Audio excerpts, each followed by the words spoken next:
Hello বন্ধুরা, আপনাদের সবাইকে লায়ন লিওতে স্বাগতম। বর্তমান বৈশ্বিক পরিস্থিতি খুবই মর্মান্তিক। নিজে সতর্ক থাকুন, অন্যকে সতর্ক করুন। প্রয়োজন ব্যতীত কেউ ঘর থেকে বের হবেন না। আর অবশ্যই বারবার 20 সেকেন্ড যাবৎ সাবান দিয়ে হাত পরিষ্কার করবেন। বন্ধুরা, আজকে আমি যেই রহস্যটি নিয়ে কথা বলবো, সেটা শুনলে হয়তো আপনাদের হুঁশ উড়ে যাবে। তো বন্ধুরা, চলুন আজকে সেই রহস্যময় ঘটনাটি জানা যাক। তো বন্ধুরা, আজকে আমরা একটি পুরাতন পাথরের রহস্য উন্মোচন করব।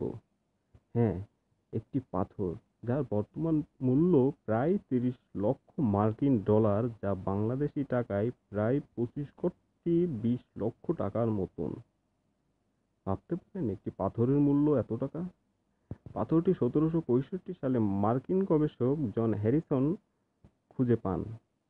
আসলে পাথরটি একটি জীবন্ত পাথর, নিজেই চলতে পারে এবং অনর্গল এইভাবে পানি বের হতে থাকে, যার ফলেই পাথরটির এত মূল্য। বর্তমানে পাথরটি ব্রিটিশ মিউজিয়ামে স্থান পেয়েছে এবং লক্ষ লক্ষ দর্শনার্থীরা আসেন এই পাথরটির এই রহস্যময় পানি উত্তোলন দেখতে। তো বন্ধুরা, কেমন লাগলো আজকের ভিডিওটি? অবশ্যই কমেন্টসে জানাবেন। ধন্যবাদ।